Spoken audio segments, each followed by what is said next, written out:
వాక్యంలోకి వెళ్ళే ముందు ప్రార్థన చేసుకున్నాం. అందరూ కూడా మూసుకోనండి. క్రీస్తులో మిక్కిలిగా ప్రేమించిన మా ప్రియ పరలోకపు తండ్రి, మీ ఘనమైన పరిశుద్ధమైన పవిత్రమైన నామమునకు స్తుతులు స్తోత్రాలు చెల్లించుకున్నాం దేవా. ఇంతవరకు మమ్మల్ని అందరినీ కాచి దాచి కాపాడినందుని బట్టి నీకే వేలాది స్తుతులు స్తోత్రాలు తండ్రి. వాక్యం చెప్తుండగా చెప్పగలిగే తీరులు జ్ఞానములు నాకును వినగలిగే శక్తిని మీ యొక్క కృపను మీ బిడ్డలందరికీ దయచేయమని క్రీస్తు వారి పేరట ఈ ప్రార్థన అడిగి వేడుకొనిచున్నాను మా తండ్రి, ఆమేన్. ప్రియ సహోదరులారా, కొన్ని గంటల్లో, కొన్ని నిమిషాల్లో, కొన్ని క్షణాల్లో మనకి కొత్త సంవత్సరం వస్తుంది కదా. అందరూ కొత్త సంవత్సరంలోకి వెళ్ళిపోతాం. ఇప్పుడు చూడండి, ఇప్పటి వరకు 2025 సంవత్సరాలు గడిచిపోయాయి. ఈ 2025 సంవత్సరం కూడా తొందరలో గడిచిపోతుంది. అలాగా 2024 చూసారా, ఈ రోజుతో గడిచిపోతుంది. అలాగే 2025 వస్తుంది, అది కూడా మళ్ళీ గతించిపోతుంది. అలాగా మళ్ళీ 2026 వస్తుంది, అది కూడా గతించిపోతుంది. ఇలాగా ప్రతి నిమిషము, ప్రతి క్షణము, ప్రతి గంట కూడా గడుస్తూనే ఉంటుంది ప్రియ సహోదరులారా. ప్రతి రోజు కూడా గడుస్తూనే ఉంటుంది.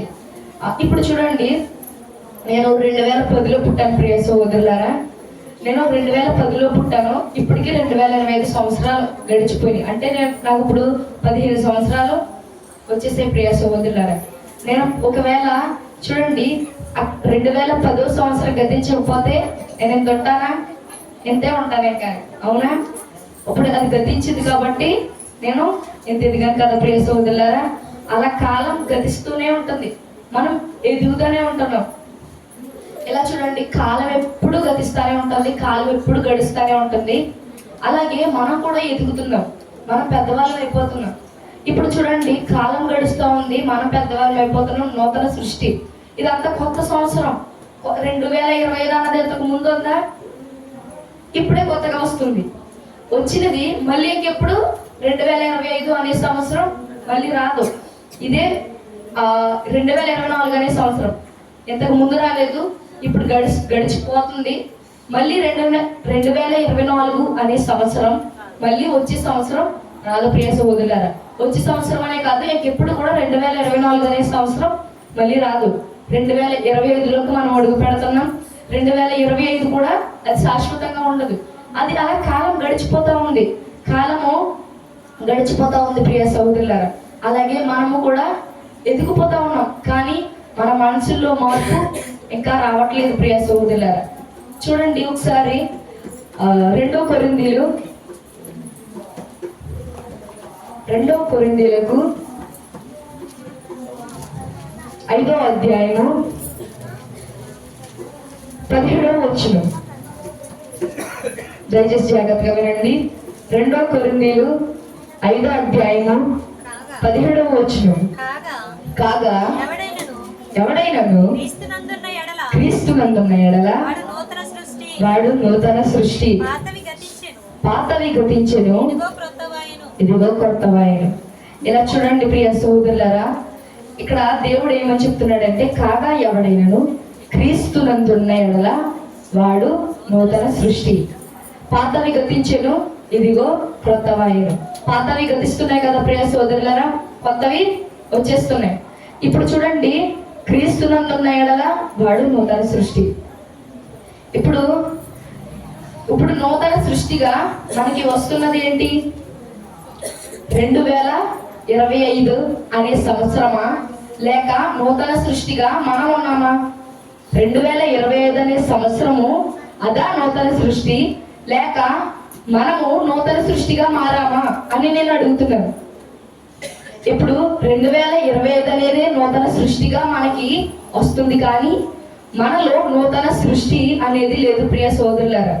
చూడండి, నూతన సృష్టి మనలో, మనం క్రీస్తునందున్న ఎడల మనం నూతన సృష్టి అని దేవుడు చెప్తున్నాడు. కాబట్టి మనం క్రీస్తునందున్న ఎడల మనం నూతన సృష్టి అవ్వాలంటే మనం క్రీస్తునందు ఉండాలి. క్రీస్తునందు ఉండడం అంటే వాక్యానుసారంగా బ్రతకాలి. కానీ చూడండి, క్రీస్తునందు మనం ఉండట్లేనప్పుడు మనం నూతన సృష్టి. సంవత్సరం కొత్త సంవత్సరం, కానీ మనుషులు పాత మనుషుల్లానే ఉంటున్నారు ప్రియ సహోదరులారా. మనిషి కూడా కొత్త మనిషిగా, ఒక నూతన సృష్టిగా మారాలి. ఈ సంవత్సరము దేవుడు మనకి ఈ ఆఖరి క్షణాన్ని ఎందుకు ఇచ్చాడు చూడండి. ఆఖరి క్షణాలు ఎంతో మంది మనతో గడిపిన వారు కూడా ఈ సంవత్సరంలో లేరు. కానీ దేవుడు మనకి ఆయుష్ ఇచ్చి ఇంతకాలం, అంటే చూడండి ఎంతో మంది చనిపోతూ ఉన్నారు కదా. ఇంత కాడి నుంచి, చిన్న పిల్లల కాడి నుంచి ముసలోళ్ళ వరకు అందరూ చనిపోతూ ఉన్నారు.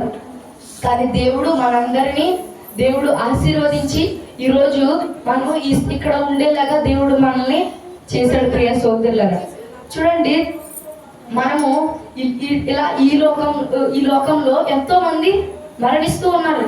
కానీ దేవుడు మనల్ని జ్ఞాపకం చేసుకొని మనకి మీరు నూతన సృష్టిగా మారండి అని కొంత అవకాశాన్ని మనకి ఇచ్చాడు. అవకాశాన్ని చేజార్చుకోకూడదు ప్రియ సోదరులారా. అవకాశాన్ని సద్వినియోగం చేసుకోవాలి. మనకు వచ్చిన ఈ అవకాశాన్ని మనం సద్వినియోగం చేసుకోవాలి. రేపు ఏం సంభవించినో మనకు తెలియదు. మన జీవితం ఏపాటిది? ఇంతలో కనబడి అంతలో మాయమైపోవు ఆవిరి వంటి వాళ్ళే కదా ప్రియ సోదరులారా. పాతవి గతించిపోతున్నాయి, కొత్త వచ్చేస్తున్నాయి. 2024 అనే సంవత్సరం గతించిపోతుంది. 2025 అనే సంవత్సరం వచ్చేస్తుంది.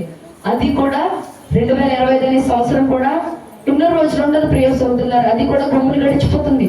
2026 అనే సంవత్సరం మళ్ళీ కొత్తది వస్తుంది. సమయము గడిచిపోతూనే ఉంటది. కానీ మనలో వచ్చిన మార్పులు ఏంటి? ఇప్పుడు నూతన సృష్టి 2024 2025గా మారింది. మరి నువ్వు ఇప్పుడు బ్రతుకుతున్న మనలో ఉన్న స్వభావము, నీకు ఎక్కువ సంవత్సరంలో నీ స్వభావం మారిందా, అలానే ఉందా అని మనలో మనం ప్రశ్నించుకునేవారుగా ఉండాలి ప్రియ సహోదరులారా. చూడండి, రేపేమి సంభవించినో మనకు తెలియదు. మన జీవితం ఏ పాటిది? కాబట్టి చూడండి, ఒకసారి ఆ వచనం తీయండి. యాకోబు 4:14. యాకోబు రాసిన పత్రిక 4వ అధ్యాయము 14వ వచనం. రేపేమి సంభవించునో నీకు తెలియదు, మీ జీవం ఏ పాటిది, మీరు కొంతసేపు కనబడి అంతలో మాయమైపోవు ఆవిరి వంటి వారే. రేపొద్దుట ఏం జరుగుతుందో మనకు తెలియదు. కాబట్టి ఈ క్షణమే మనము నూతన సృష్టిగా మారితే మనము నూతన సృష్టిగా మారిపోవాలి. కానీ మనం మారుతున్నామా ప్రియ సోదరులారా? నూతన సృష్టి కొత్తది 2025 అనే సంవత్సరం పక్కగా మారుతుంది.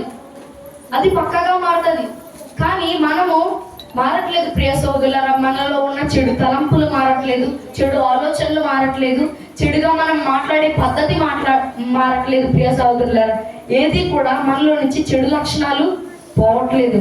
అది పోయి మనము నూతన సృష్టిగా, మనము ఒక మంచి దేవుని పిల్లలాగా, దేవుని కుమార్తెలాగా, దేవుని కుమారుడిలాగా మనం బ్రతకాలి ప్రియ సోదరులారా. అప్పుడు దేవుడికి ఎంతో సంతోషం. అవును కదా ప్రియ సోదరులారా. మనం తప్పు చేయమని దేవుడు మనతో చెప్పట్లేదు. మంచి చేయండి అంతే కదా. మంచి చేస్తే ఇప్పుడు చూడండి, ఇప్పుడు మనం పరిశుద్ధంగా ఉండడం మనకే కదా మంచిది. పరిశుద్ధంగా ఉండడం తప్పేమీ కాదే. కానీ ఆ పరిశుద్ధంగా ఉండడం కూడా మనకి చాలా కష్టమైపోతుంది. ఈ లోకానికి అలవాటు అయిపోయాం. ఈ లోకంలో ఉన్నదాన్ని అంతా చూసి దీన్నే కావాలని అనుకుంటున్నాం. కానీ ఈ లోకంలో ఉన్నదాన్ని ఈ లోకాన్ని ఆశిస్తూ ఉన్నాం. కానీ ఇదిగో కొత్త సంవత్సరం వస్తుంది, నాలో ఏం మార్పు వచ్చింది, నేను ఏం మారాను, నాలో ఉన్న చెడు లక్షణాలు ఏం పోయాయి అని ఎవరు ఆలోచించట్లేదు ప్రియ సహోదరులారా. ఎవరి మనసులో ఇప్పుడు నా మనసులో ఏముందో దేవునికి తెలుసు. ఇప్పుడు నేను పాపం చేశాను అనుకోండి, దాన్ని నేను తొలగించుకోవడానికి ప్రయత్నించాలి. అలాగే మీరు కూడా నేను పాపం చేస్తుంటే దాన్ని ఈ సంవత్సరమే నేను విడిచిపెట్టేసి నేను నూతన సృష్టిగా ఒక మంచి దేవుని కుమార్తెలాగా, తల్లిదండ్రులకు ఒక మంచి కుమార్తెలాగా, నేను కుమారుడిలాగా నేను బ్రతకాలి అనుకోవాలి ప్రియ సహోదరులారా. మనము అలాగా అనుకున్నప్పుడు మనం నూతన సృష్టిగా మారుతాం. ఇప్పుడు మనము మన హృదయంలో నేను మంచిగా మారాలి, నా ప్రవర్తన మంచిగా ఉండాలి, నా చూపులు మంచిగా ఉండాలి, నేను వేసుకునే వస్త్రం మంచిగా ఉండాలి, నన్ను చూసి ఎవరు ఏమీ అనుకోకూడదు, నేను పరిశుద్ధంగా బ్రతకాలి, దేవునికి మెచ్చేలాగా బ్రతకాలి అని అనుకోవాలి ప్రియ సహోదరులారా. దేవుడికి మెచ్చేలా ఉండాలి మనం. దేవుడికి దూషణ తెచ్చే విధంగా మనం ఉండకూడదు ప్రియ సహోదరులారా. రేపు ఏమి సంభవించిందో మనకు తెలియదు. కాబట్టి ఇప్పుడే నూతన సృష్టిగా మనం మారాలి. నూతన సృష్టిగా అంటే మీకు నూతన సృష్టిగా అంటే కొత్త మనిషిగా, అంటే కొత్త మనిషిగా అంటే మన రూపం ఎలాగే ఉంటది, కానీ మన అంతరంగంలో ఉండే స్వభావం నీకు తెలియకపోవచ్చు. మీ అంతరంగంలో ఉండే స్వభావం నాకు తెలియకపోవచ్చు, కానీ దేవుడికి తెలుస్తుంది కదా ప్రియ సహోదరులారా. నీ అంతరంగంలో ఉండే స్వభావం, నీ ఆలోచనలు, నీ చెడు తలంపులు, నీ చెడు అలవాట్లన్నీ కూడా మానుకొని దేవుని యందు భయభక్తులు కలిగి పరిశుద్ధంగా బ్రతికినప్పుడు, దేవుడు ఏం చెప్తున్నాడో దాని చిత్తానుసారంగా చేసినప్పుడు నువ్వు నూతన సృష్టి ప్రియ సహోదరులారా. మంచి చేసి దేవుడు ఏం చెప్తాడు, దేవుడు మంచి చెప్తాడు కదా, ఆ మంచి ఎప్పుడైతే చేస్తావో అప్పుడు నువ్వు నూతన సృష్టి. చూడండి, ఇంకో వచనం కూడా చూసుకుందాం. మనము ఇక నూతన సృష్టి అంటే మనము ఎలాగ నేను నూతన సృష్టి అవ్వాలని మనం కష్టపడకూడదు. మనలో ఉన్న చెడుని తొలగించి మంచిని అలవరుచుకోవడమే ఒక నూతన సృష్టి యొక్క లక్షణం. నూతన సృష్టి అంటే కొత్తగా పుట్టినది. ఇప్పుడు మనం ఈ 2025 సంవత్సరంలో ఒక మంచి మనిషిగా మనం బ్రతకాలి ప్రియ సహోదరులారా. కాలం గడిచిపోతూ ఉంటది, అది కాలం ఎప్పుడు ఆగదు ప్రియ సహోదరులారా. రేపు ఏం జరుగుతుందో మనకు తెలియదు. ఇప్పుడు మన ఇక్కడ ఏం చెప్తున్నాడు, రేపు ఏమి సంభవించినో మీకు తెలియదు. మీ జీవం ఏ పాటిది, మీరు కొంతసేపు కనబడి అంతలో మాయమైపోవు ఆవిరి వంటి వారే. ఆవిరి వంటి వారే. ఆవిరి మీ అందరికీ తెలుసా? ఆవిరి అంటే ఎలా ఉంటుందో ఒకసారి చెప్తాను మీ అందరికీ. ఇప్పుడు మనం ఒక గిన్నెలో వాటర్ వేసి చూడండి. వాటర్ వేసి దాన్ని హీట్ చేసి, ఆ హీట్ చేసిన తర్వాత దానిపై మూత ఉంటుంది కదా, ఆ మూత తీసినప్పుడు ఆవిరి వస్తుంది ప్రియ సహోదరులారా. అది వచ్చిన కొన్ని క్షణంలో, ఒక్క క్షణంలో ఆ ఆవిరి మాయమైపోతుంది. మీరు చూడండి, అది తీసి చూసిన తర్వాత ఆ ఆవిరి కనబడదు. అలాగే మనము కూడా కనబడం ప్రియ సహోదరులారా. రేపు ఏమి సంభవిస్తుందో మనకు తెలియదు. కాబట్టి ఇప్పుడే మనం మారినట్లయితే అప్పుడు మనం ఒకవేళ మనము ఇప్పుడు మారితే నూతన సృష్టిగా మనం ఉంటాం. అలా ఉన్నప్పుడు దేవునికి ఇష్టానుసారంగా మనం బ్రతకటానికి అవకాశం ఉంటుంది ప్రియ సహోదరులారా. ఒకసారి చూడండి, మన ఆలోచనలు, మన తలంపులు ఎలా ఉన్నాయో చూద్దాం. లోకాసు వార్త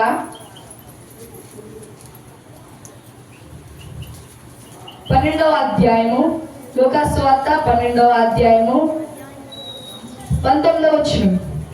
లోకాసు వార్త 12వ అధ్యాయము 19వ వచనం.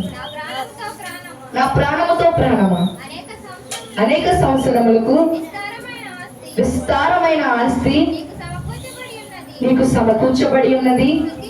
సుఖించుము, తినుము, త్రాగుము, సంతోషించుమని చెప్పుకుందననుకోలేను.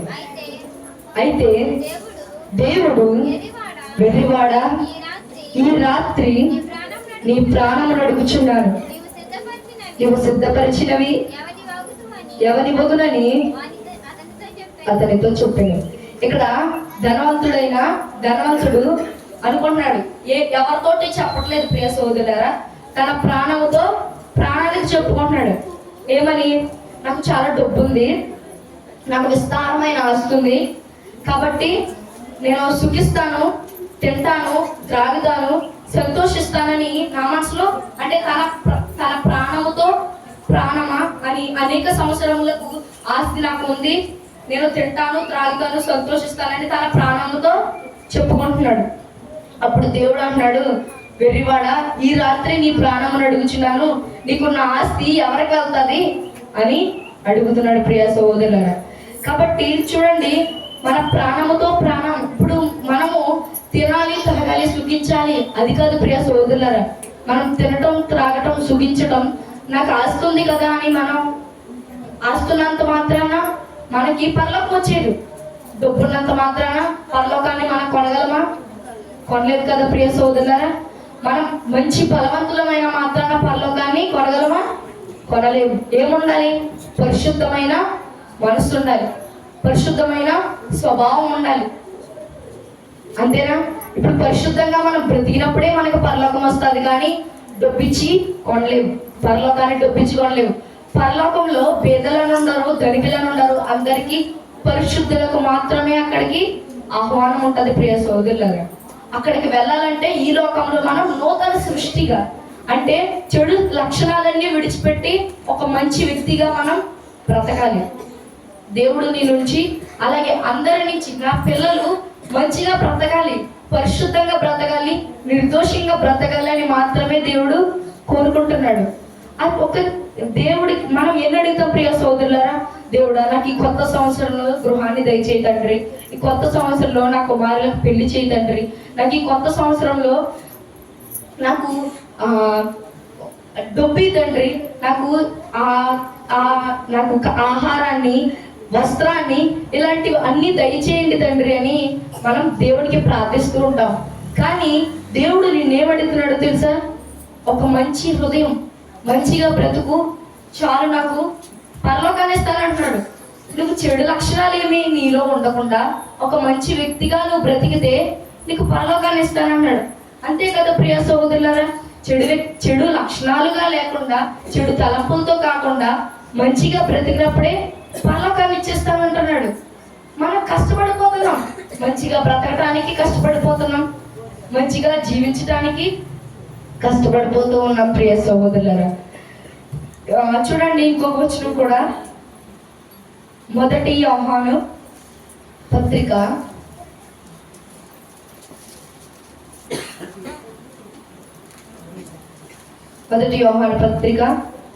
2వ అధ్యాయము 17వ వచనం. లోకమును దాని ఆశయు గతించిపోవచ్చున్నవి కానీ దేవుని చిత్తమును జరిగించువాడు నిరంతరము నిలుచును. ఇక్కడ ఏం చెప్తున్నారు?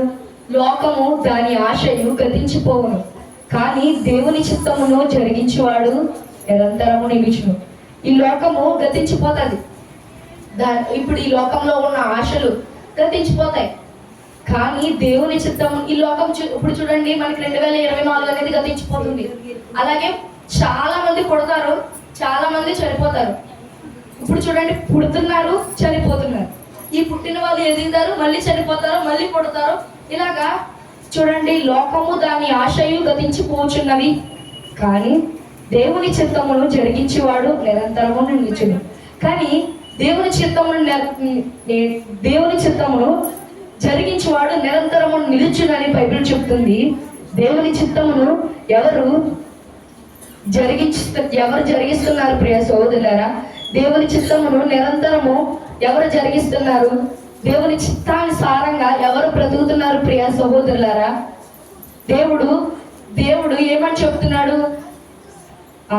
దేవుని చిత్తము, దేవుడి ఇష్టానుసారంగా నువ్వు బ్రతికినప్పుడు వాడు గతించిపోడు అని దేవుడు చెప్తున్నాడు. అయినా కూడా మనము బ్రతుకుతున్నామా? గతించవు. దేవుడు ఏమని చెప్తున్నాడు? నా ఇష్టానుసారంగా బ్రతికితే వాడు నిరంతరం నిలుచునని చెప్తున్నాడు కదా. నిరంతరము నిలుచును. దేవుని చిత్తమును జరిగించేవాడు నిరంతరము నిలుచును. దేవుని చిత్తమును మనం జరిగిస్తున్నామా? దేవుని ఇష్టానుసారంగా బ్రతుకుతున్నామా? అసలు చూడండి, దేవుని గతించిపోతా ఉన్నది, లోకము ఎలా గతించిపోతా ఉన్నది.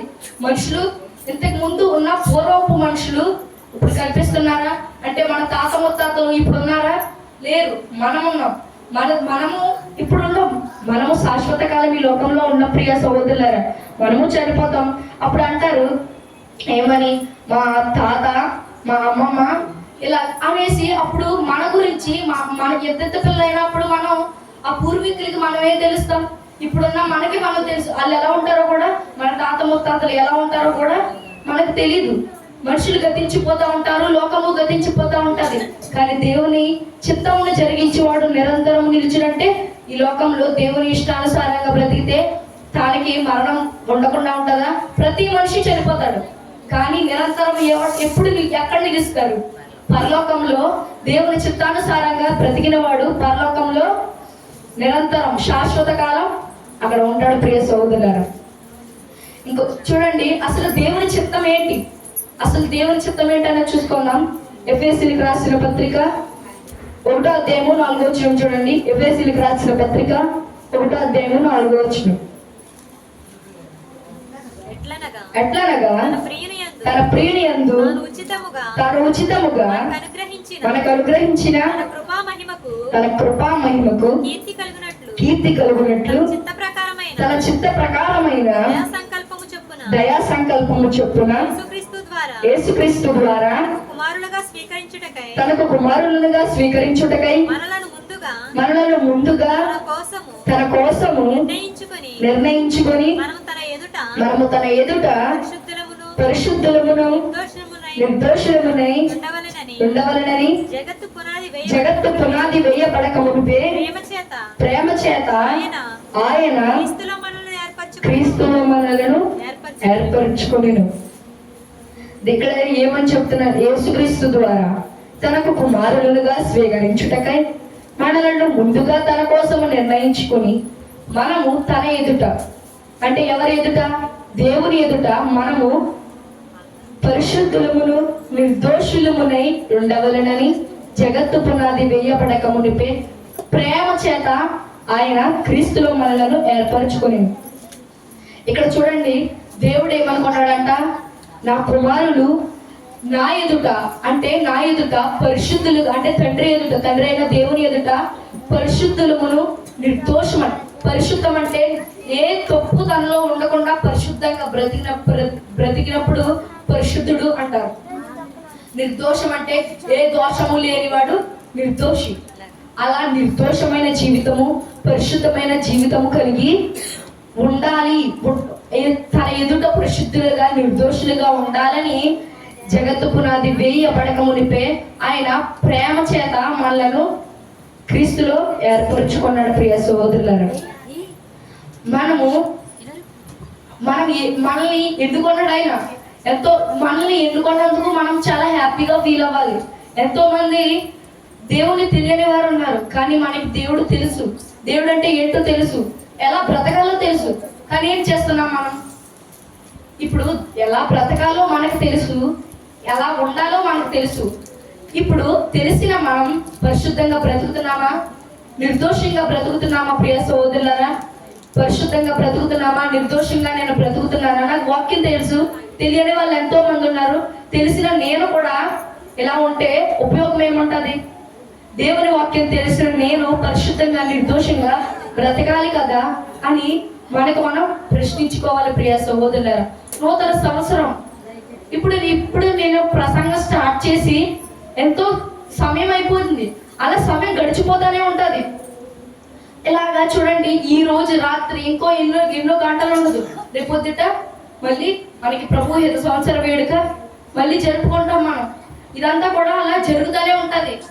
కానీ చూడండి, మన మనసులో మార్పు వస్తుందా? ప్రియ సహోదరులారా, దేవుని మాటలు మన హృదయంలోకి వెళ్తున్నాయా?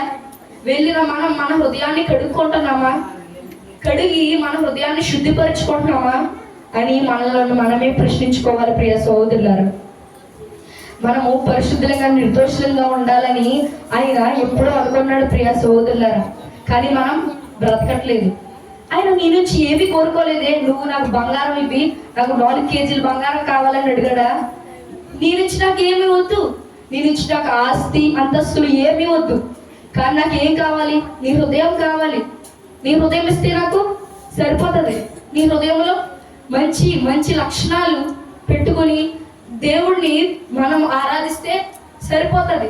అంతకు మించి నిన్ను దేవుడు అడిగింది ఏమీ లేదు. ప్రియ సోదరులారా, నీ హృదయాన్ని న్యాయముగా నడుచుకోవాలని దేవుడు చెప్పాడు. న్యాయముగా నడుచుకోవాలని దేవుడు చెప్పాడు. మన హృదయాన్ని మంచిగా ఉంచుకోవాలి, మంచిగా యథార్థంగా ఉంచుకోవాలని మాత్రమే ఆయన మనల్ని కోరాడు. అది కూడా చెయ్యలేని ఒక తండ్రి వెళ్ళి, తనకి చాలా నీరసంగా ఉందనుకోండి, వెళ్ళి ఏదైనా పట్టుకురా బాబు అన్నప్పుడు పట్టుకు రాకుండా ఉంటే ఆ తండ్రి నీరసంగా ఉన్నాడు. ఇంట్లో ఈరోజు కూర ఉండాలి, కానీ ఆ రోజు వండకపోతే ఆ తండ్రి ఎంత కష్టపడతాడు? ఆ తండ్రి పిల్లల మాట వింటారని, ఆ పిల్లల మాట లేదని ఆ తండ్రి ఎంతో బాధపడతారు. ఇది అందరికీ తెలిసిన విషయం. కానీ దేవుడు కేవలం మన వల్ల దేవుడు ఎంత బాధపడుతున్నాడు.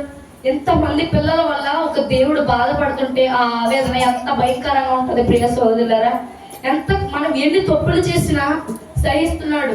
అయినా ఒక్కసారి కోపించాడంటే ఈ భూలోకం ఉండదు ప్రియ సహోదరులారా. ఒకసారి ఆయన మన మీద ఎంత ప్రేమ చూపిస్తున్నాడో ఆలోచించండి. ఇంత ప్రేమ చూపిస్తున్న దేవుడి మీద కొంత ప్రేమ ఉంటే మనము మంచిగా మారటానికి అవకాశం ఉంటుంది ప్రియ సహోదరులారా. చూడండి, మనమేమో బ్రతకట్లేదు. ఒకవేళ బ్రతికితే మనుషులకి ఎలా అనిపిస్తుందో చూద్దాము. మత్తయి సువార్త 5:16 చూడండి. మత్తయి సువార్త 5:16. మనుషులు మీ సత్క్రియలను చూచి పరలోకమందున మీ తండ్రిని మహిమపరచునట్లు వారి ఎదుట మీ వెలుగు ప్రకాశింపనీయుడి. మనుషులు అంటే బయట ఉన్న మనుషులు ఉన్నారు ప్రియ సోదరులారా. మీ సత్క్రియలు అంటే మీ సత్యమైన క్రియలు, మీ మంచి క్రియలు, మనము ఎప్పుడైతే మన మంచి క్రియలు ఉన్నాయో వాటిని ఆ మనుషులు చూచి పరలోకమందున్న మన తండ్రిని వారు మహిమపరచాలి. ఇప్పుడు మనం మంచిగా బ్రతుకుతున్నాం. ఈమె దేవుని సన్నిధికి వెళ్తుంది, చాలా మంచి మంచి మంచి ఆమె. ఈమె దేవుడు ఎంత గొప్పవాడు అని అన్నప్పుడు దేవునికి మహిమ. ఒక మనుషుడు, ఒక కుమారుడు ఉన్నాడు. అతను దేవుని యందు భయభక్తులు కలిగి బ్రతుకుతున్నాడు అనుకోండి. ఒక మనుషుడు చూసి ఇతను చాలా మంచిగా బ్రతుకుతున్నాడు, ఈయన దేవుడు చాలా గొప్పవాడు అని అన్నప్పుడు అప్పుడు ఆ తండ్రికి మహిమ, అంత మహిమ తెచ్చేలాగా మనం బ్రతకాలి. కానీ మహిమ తేకపోయినా పర్లేదు, కానీ దేవునికి దోషణ మాత్రం తేకూడదు ప్రియ సహోదరులారా. మహిమ తేటానికి మనం ప్రయత్నించాలి. మనం దేవుని యందు భయభక్తులు కలిగి ఉంటే మనుషులు మనల్ని చూచి పరలోకమందున్న తండ్రిని మహిమపరిచేటట్లు మన వెలుగు వారి ఎదుట ప్రకాశింపనీయాలి. కొత్త సంవత్సరం వచ్చేస్తుంది ప్రియ సహోదరులారా. మారకపోతే ఇది కొత్త సంవత్సరం కాదు, కొత్త సంవత్సరమే 2025 అనే కొత్త సంవత్సరం. మనము ప్రతిరోజు రాసుకున్నప్పుడు 2025 అని పెట్టి రాసుకుంటాం. కానీ మనలో ఉన్న స్వభావం మారకపోతే కొత్త సంవత్సరం వస్తుంది, కానీ పాత మనుషుల్లానే ఉంటాం. పాత మనుషుల్లా మనం ఉండకూడదు ప్రియ సహోదరులారా. కొత్త మనుషులుగా మనం తయారవ్వాలి. కొత్త క్రియలు మనలో వచ్చి పుట్టాలి ప్రియ సహోదరులారా. పరలోకమందున్న తండ్రిని మహిమపరిచేటట్లు మన ప్రవర్తన, మన నడవడిక, మన చూసే చూపు, మనం ధరించే వస్త్రం, మనం ప్రవర్తించే ప్రవర్తన అంతా కూడా దేవునికి మహిమ తెచ్చే విధంగా ఉండాలి ప్రియ సహోదరులారా. చూడండి, ఇంకొక వచనం చూద్దాం. యెహెజ్కేలు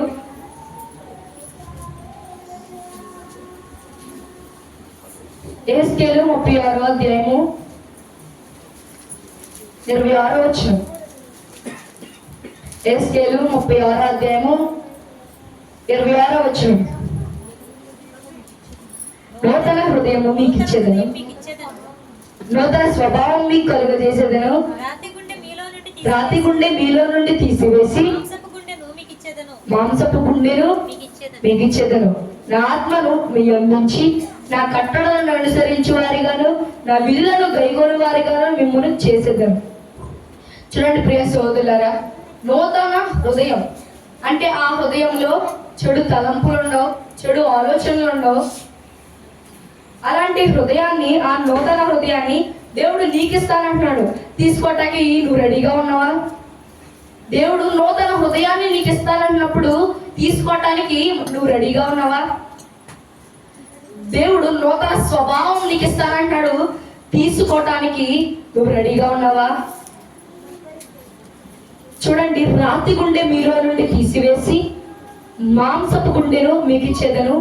ఇప్పుడు రాతి గుండె అంటే కఠినమైన గుండెను తీసివేసి ఒక మంచి గుండెను మీకు ఇస్తానంటున్నాడు. తీసుకోవటానికి నువ్వు రెడీగా ఉన్నావా? అది తీసుకొని మనము మంచిగా ప్రవర్తిస్తే సరిపోతుంది, కానీ తీసుకోవటానికి మనం రెడీగా ఉన్నామా? ఎప్పుడు చెడు తలంపులు, చెడు ఆలోచనలు, చెడు లోకానికి ఇష్టానుసారంగా బ్రతుకుతున్నామే తప్పించి దేవుడు నీకు ఇస్తానంటున్నా కూడా తీసుకోవడానికి మనం రెడీగా లేని ప్రియ సోదరులారా. దేవుడు హృదయాన్ని ఇస్తానంటున్నాడు. ఆ హృదయంలో కల్మషం ఉండదు, అందులో పాపం ఉండదు. పరిశుద్ధమైన హృదయాన్ని దేవుడు ఇస్తానంటుంటే తీసుకోవడానికి మనకేంటి ప్రియ సోదరులారా? ఆయన మంచి హృదయాన్ని ఇస్తాడు, కానీ స్వీకరించమని చెప్తుంటే మనం స్వీకరించలేని దౌర్భాగ్యపు స్థితిలో ఉన్న ప్రియ సోదరులారా. నా ఆత్మను మీ యందుంచి నా కట్టడలను అనుసరించే వారిగాను నా విధులను గైకొనే వారిగాను మిమ్మల్ని చేసేదను. ఆయన ఆత్మను మన యందుంచి ఆయన కట్టడలను అనుసరించే వారిగాను ఆయన విధులను గైకొనే వారిగాను మనల్ని చేస్తానంటుంటే మనం ఆయన ఆత్మను ఉంచుకోం. ఏదైనా మనకి చూడండి, తప్పు చేసేటప్పుడు, ఎవరైనా తప్పు చేసేటప్పుడు దేవుడు ఇది తప్పు, ఇది చెయ్యకూడదు అని ప్రతి మనిషికి వెళ్తుంది. ప్రియ సోదరులారా, బుర్ర ఉన్న ప్రతి మనిషికి ఇది చేసేది తప్పు, నేను తప్పు చేస్తున్నాను అని ఎరుగుతుంది.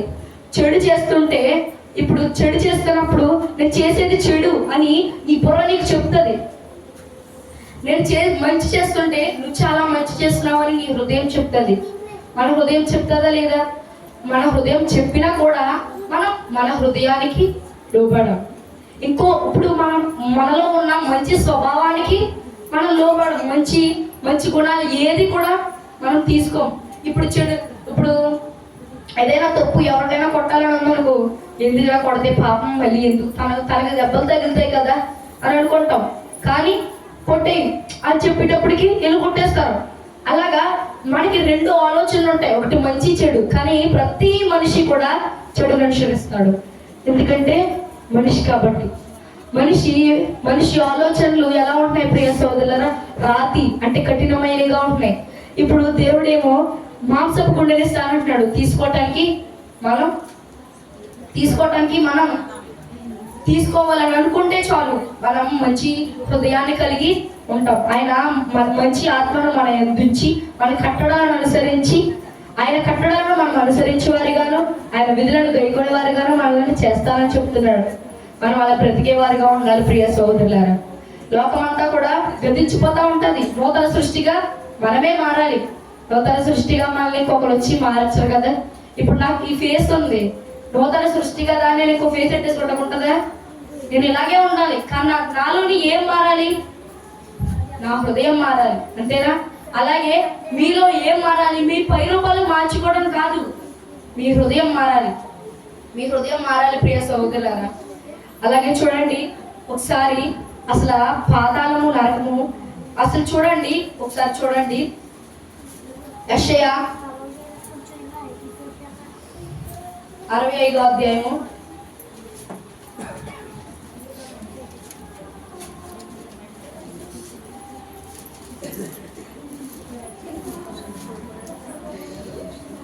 65వ అధ్యాయము, క్షమించండి, యెషయా 5వ అధ్యాయం తీయండి. యెషయా 5వ అధ్యాయము 14వ వచనం.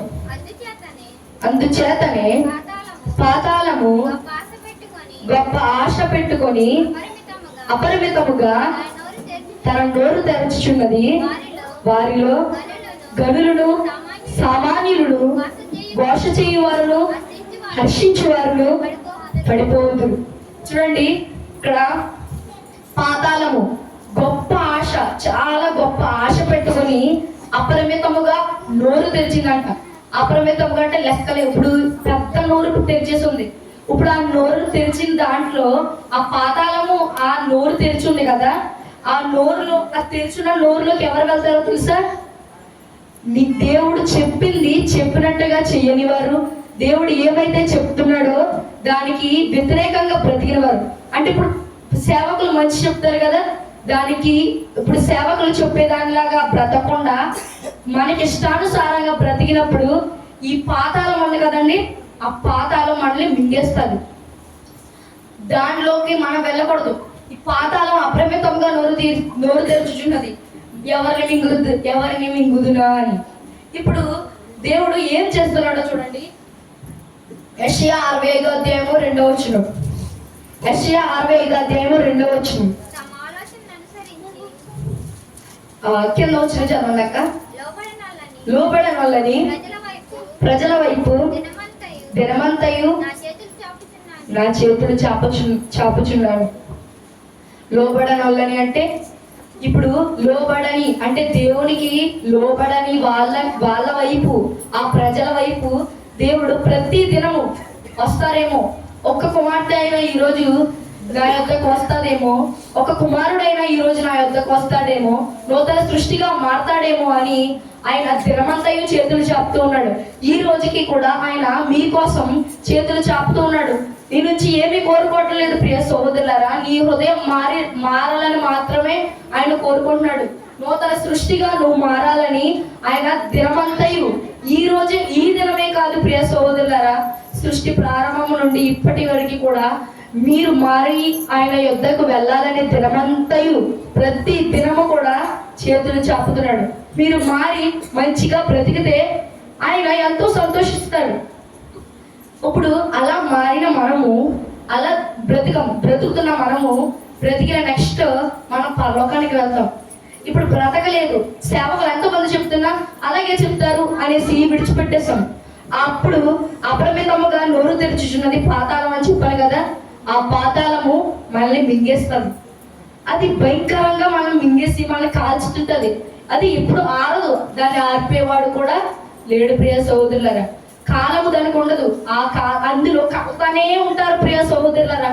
పాపం చేసే ప్రతి వాడు ఈ లోకంలో, పాపం చేసే ప్రతి మనిషి కూడా ఆ లోకంలో కాలుతా ఉంటారు.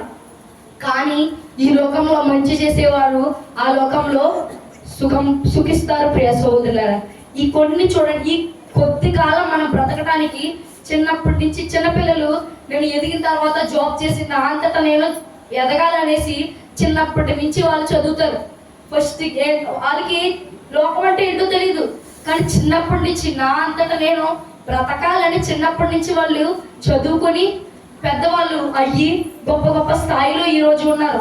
వాళ్ళందరూ చిన్నపిల్లలే కదా ప్రియ సహోదరులారా. ఈ లోకంలో ఎంతో కష్టం ఉంటుంది.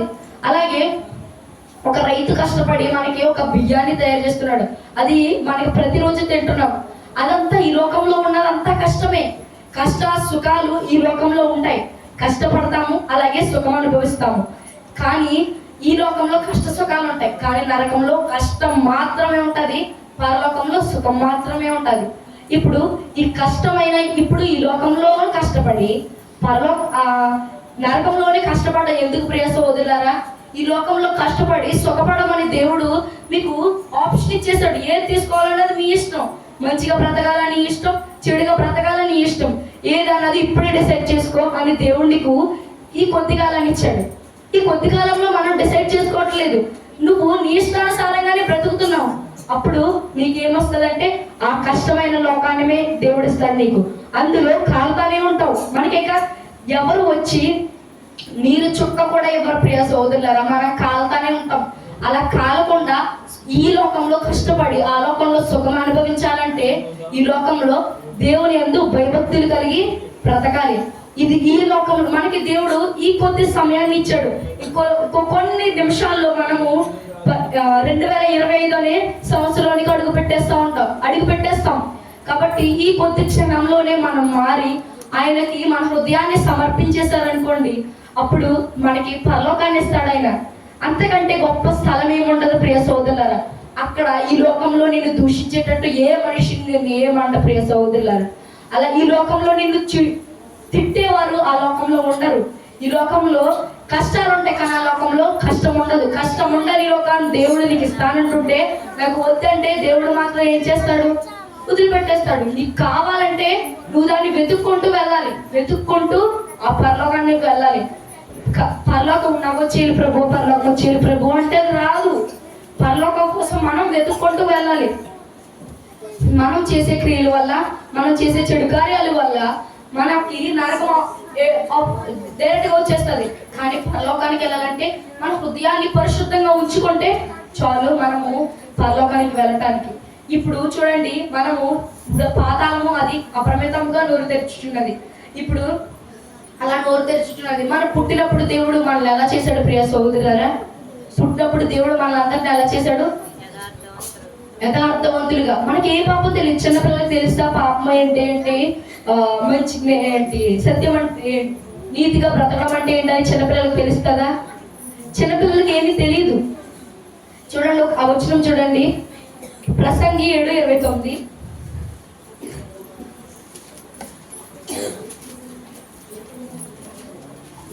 ప్రసంగి గ్రంథము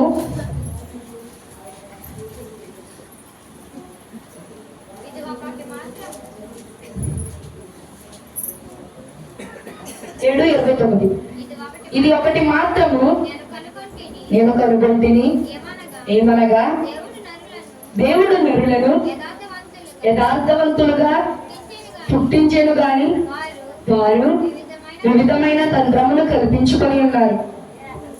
ఇప్పుడు మళ్ళీ అందరినీ ఇక్కడ ఉన్న ప్రతి మనిషి చిన్నప్పుడు ఇంతే ఉంటారు ప్రియ సోదరులారా. ఇప్పుడు మీరు ఇంత పెద్ద పెద్దగా కనిపించవచ్చు, చిన్నప్పుడు ఇంతే ఉంటారు. అప్పుడు మీ హృదయములో పాపము కానీ అలాగని నీతి పాపాలు అప్పుడు మీకు తెలియదు, కానీ మీరు మంచిగానే ఉంటారు. చిన్నప్పుడు చెడుతనం అంటే ఏంటో తెలియదు ప్రియ సోదరులారా. చిన్నపిల్లలందరూ కూడా మంచిగానే ఉంటారు. ఇప్పుడు ఆ చిన్నప్పటి నుంచి చెడు ఎక్కడి నుంచి నేర్చుకుంటున్నావు నువ్వు? ఆ చెడు లక్షణాలు ఎక్కడి నుంచి వస్తున్నాయి? చెడుకి ఇప్పుడు చెడు నేర్చుకోవడానికి ఒక స్కూల్ ఉందా? ఆ స్కూల్కి నువ్వు వెళ్ళి నేర్చుకుంటున్నావా? మంచి నేర్పడానికి ఎంతో మంది ఉపాధ్యాయులు, ఎంతో మంది సేవకులు ఉన్నారు. కానీ ఇప్పుడు ఆ చెడు నేర్చుకోవటానికి ఎవరు మనకి బోధించక్కర్లేదు ప్రియ సోదరులారా. చెడు ఆటోమేటిక్గా మనకి ఎదిగేటప్పటికి వచ్చేస్తుంది. కానీ ఒక మనిషికి మంచి నేర్పాలంటే ఎంతో మంది చెప్పి చెప్పి చెప్పి అలసిపోయి ఆఖరిగా చెప్తా ఉంటే ఎప్పటికో మారతాడు ప్రియ సోదరులారా. ఆ చిన్న పిల్లవాడికి చెడు ఈజీగా నేర్చేసుకుంటాడు. ఎంత పెద్ద అయినా మనము మంచి నేర్చుకోవాలంటే చాలా కష్టపడిపోతాం ప్రియ సోదరులారా. దేవుడు మనందరినీ యథార్థవంతులుగా పుట్టించాడంటే ఏ పాపము మనకు తెలియదు. అంత యథార్థవంతులుగా మనం పుట్టిస్తే వివిధమైన తంత్రాలను కల్పించుకొని మనము పాపులుగా, అంటే పాపాలను మనము చేసే చెడు ఆలోచనలు, చెడు నడవడిక, చెడు క్రియల వల్ల మనము వివిధ తంత్రాలను కల్పించుకొని పాపులుగా మారిపోయాం ప్రియ సోదరులారా. ఎప్పుడైతే మనం పాపులుగా మారిపోయామో అప్పుడు ఆ పాపులను రక్షించడానికి యేసుక్రీస్తు ఈ లోకానికి వచ్చాడు. మళ్ళీ యథార్థవంతులుగా పుట్టించి మంచిగా బ్రతకండి దేవుడు చెప్పాడు. మనల్ని అలాగే బ్రతకకుండా మనం ఇష్టమైన తంత్రాలను కల్పించుకొని ఇష్టం వచ్చినట్టుగా పాపులుగా మనం బ్రతుకుతున్నాం. అప్పటికి దేవుడు మనపై ఎంతో ప్రేమ చూపించి తన సొంత కుమారుని ఈ లోకానికి పంపించి మన పాపాల నిమిత్తము ఆయనని బలి చేశాడు ప్రియ సోదరుల. మన కొరకు ఆయన పాపులను రక్షించుటకు క్రీస్తు యేసు లోకమునకు వచ్చాను. ఆయన ఎంతో కష్టపడ్డారు ప్రియ సోదరులారా మనల్ని రక్షించడానికి. ఆయన మనల్ని రక్షించాడు. కానీ రక్షించాలన్నా, రక్షించబడాలి అన్నా మన చేతుల్లోనే ఉంది. ఈరోజు ఈ క్షణం మనం రక్షించబడాలి అంటే మనము ఇప్పుడే ఈ క్షణమే మనము రక్షించబడాలంటే ఈ క్షణమే మనకు ఉంది ప్రియ సోదరులారా. ఈ క్షణంలోనే మనము మారటానికి ప్రయత్నించాలి. మీరంతా మారతారని తెలియజేస్తూ ఈ నా మాటలు ముగిస్తున్నాను.